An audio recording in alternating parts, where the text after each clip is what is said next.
Hanapin niyo ang mami ko. Kahit anong mangyari, magbibigay ako ng malaking halaga. Mahanap niyo lang siya. Hindi mapakali itong si Franco dahil ilang araw na kasing nawawala ang kanyang inang si Elizabeth.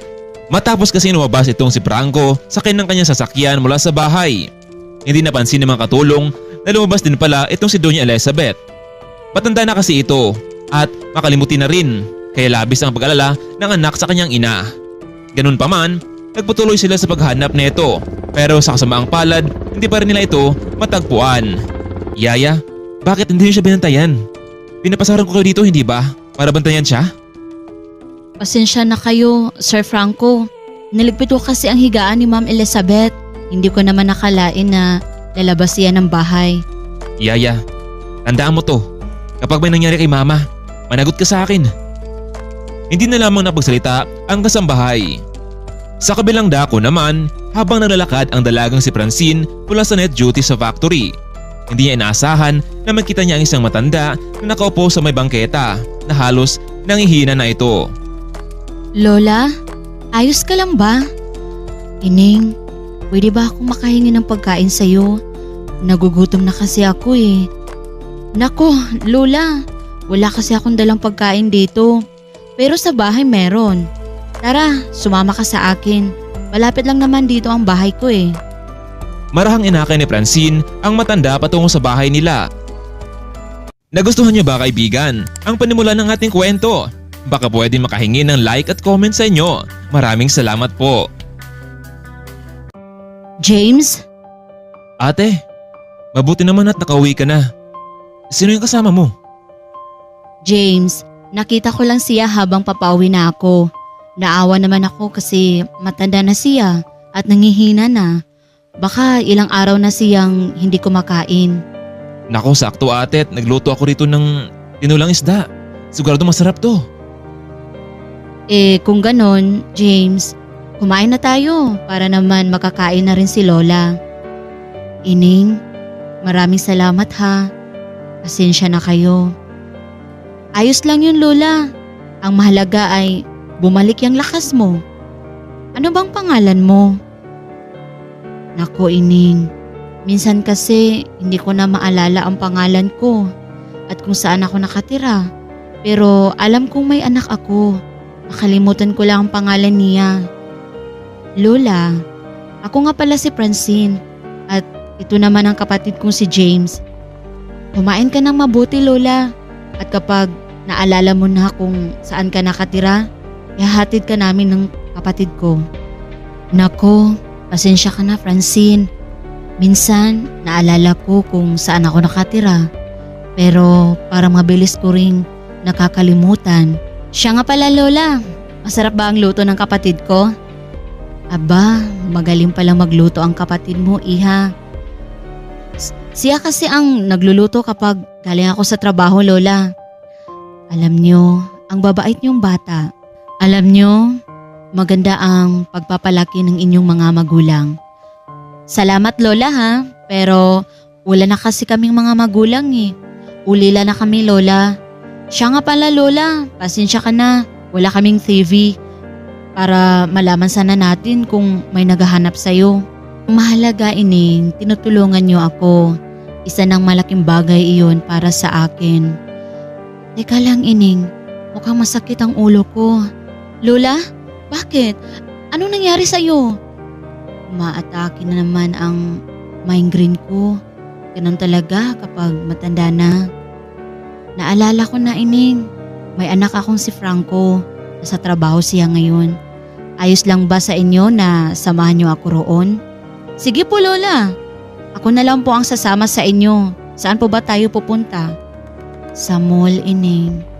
Lola, napakalayo na po noong city mula rito. At nanggawa niyo itong lakarin? Hindi ko alam, Ining. Baka nga, siguro kaya pagod na pagod ako. Sige, Lola.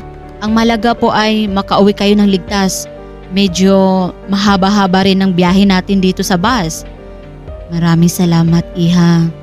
Isa itong malaking utang na loob. Ayos lang po, Lola. Masaya ako na may matutulungan. Mula sa kanilang lugar, sumakay sila ng bus na halos 4 na oras ang biyahe. Hindi makapaniwala itong si Francine na nakarating ang matanda sa ganun kalayong lugar.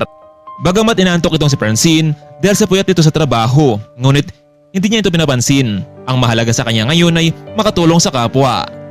4 na oras na nakalipas, nasa harapan na sila ng mall. Nakasuot lamang itong si Francine ng isang damit na pangbahay, samantalang medyo luma naman ang suot ng matanda. Excuse me Kuya Guard, hinahanap namin ang anak ni Lola. Dito raw sa mall nagtatrabaho. Kilala niyo ba? Ngunit hindi sila pinapansin ng lalaki. Kaya naman, inalalayan na lamang ni Francine ang matanda papasok sa loob ng mall. Anong ginagawa yung dalawa? May bala ba kayong papasok sa loob ng mall? Bawal ang mapulubi dito sa loob. Baka magsitakbuhan pa mga tao dito. Umalis na kayo. Lalo ka na Lola, ang dungis mo. Baka magnakaw pa kayo sa loob at kami pang masisi ng management. Ang mabuti pa, umuwi na kayo kung saan kayo galing. Pero kuya, hinahanap lang naman namin ang anak ni Lola sa loob. Baka naman po. Ining, kung may nawawala, dapat sa pulis kayo maghanap, hindi dito sa mall. O buddy, ano nangyari dito? Ito kasing dalawa OIC, gustong pumasok sa loob ng mall. May hanapin daw sila. Naku buddy, mahirap yan. Ano bang pangalan ng taong hinahanap nila? Hindi nila alam OIC. Nako, scammer ang mga yan. Nagkunwari lang na may hanapin sa loob pero ang totoo ay masama silang gagawin. Huwag mo silang papasukin, okay? Iho, maawa ka naman sa amin. Malayo pa ang pinanggalingan namin. Nasa loob ang anak ko. Pakiusap. Lola, wala kaming pakialam sa inyo. Kung customer sana kayo at may bibilhin kayo, pwede kayong pumasok. Pero kung yan ang katwiran nyo sa amin, di yan pwede. Hindi kayo mapapasok sa loob. Umalis na kayo, Ining. Umuwi na kayo sa inyo. Bakit kuya? Hindi ka ba naniniwala na dito sa loob ng mall nagtatrabaho ang anak niya? Kung gusto nyo talagang makita ang anak mo, maghintay ka dito hanggang lumabas sila. Maliwanag ba? At huwag nyo pilitin pumasok sa loob kundi nakita ko sa CCTV camera. Wala nang nagawa pa ang dalawa kundi maghintay na lamang hanggang uwian. Pasensya ka na Iha kung nadamay ka pa rito.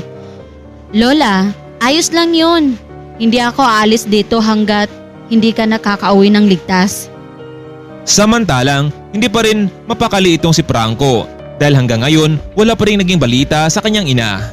Ilang oras ang nakalipas, naisipan ni Franco na magtungo sa server room para naman magbakasakaling may nahanap itong impormasyon. Sir, magandang tanghali po. Ano pong sadya niyo dito? Wala naman. Tatanong ko lang sana kung kumusta ang surveillance na kamera natin dito sa mall. Sir, so far po, wala naman naging problema sa ngayon. Maliban na lamang sa dalawang mag-ina na gustong pumasok sa mall pero hindi pinahintulutan ng guard natin doon. Mukhang gusto-gusto ng mga ito eh. Pwede ko ba silang makita, officer? Eto po sir. Hanggang ngayon kasi nasa gilid pa na sila ng entrance at ay umalis. Meron daw silang anak na natabaho dito sa mall. Mukhang nababalo na yata ang mga yun, sabi ng OIC at ng guard na nagbabantay. Patingin nga ako. Pakizoom nga ng video. Nakita ni Franco sa camera ang dalawang mag-ina. Pero bigla siyang nagulat na makita niya ang kwintas na suot nito. Halos magkatulad ito ng kwintas na regalo noon sa kanyang ina. Officer, kanina pa ba yan sila dyan? Opo Sir Franco, mga 3 oras na po sila dyan sa labas. Dahil kakaiba ang kutob nito sa kanyang nakita, kaya naman ay bumaba siya sa entrance. Guard, ano nangyari dito? Ito kasing dalawa sir. Kanina ko pa pinapalis pero ayaw talagang pumayag. Nilapitan ni Franco ang matanda at tiningnan niya ang kwintas. Hindi nga siya nagkamali, ito ang kanyang kwintas suot ng isang matandang babae. Ma'am, ikaw ba yan?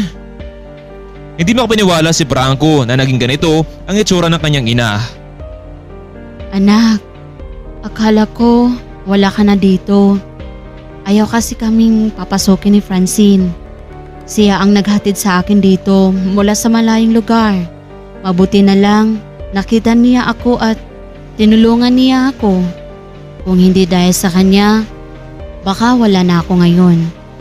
Guard, bakit hindi niyo tinawag sa admin para malaman ko ang nangyari dito? Sir, mukha kasi silang pulubi sa katayuan nila. Nakabulaw sila sa customer dito. Kaya hindi ko sila pinapasok, lalo na si YC. Hindi niyo ba kilala si Mami? Ilang taon na siyang nanungkulan dito, hindi ba sa kumpanya? Tapos ngayon, sasabihin niyong pulubi siya? Hindi kayo marunong makisama. Dahil ba sa kanilang tsura kung kaya Hindi niyo sila pinapasok sa loob? Tawagin mo ang YC at ikaw. Kunin niyo na ang huli niyong sahod dito dahil tanggal na kayo sa trabaho. Pero sir, maawa po kayo sa amin. Sir, hindi naman kasi alam namin na si Doña Elizabeth pala ito.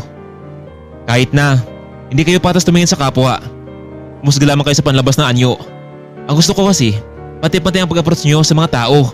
Mapa-customer man yan o window shopping man yan. Simula ngayon, tanggal na kayo sa trabahong dalawa. Tuluyan na nga natanggal ang dalawang gwardya. Samantalang labis naman ang pasalamat ni Franco sa dalagang si Francine sa kabutihan nito.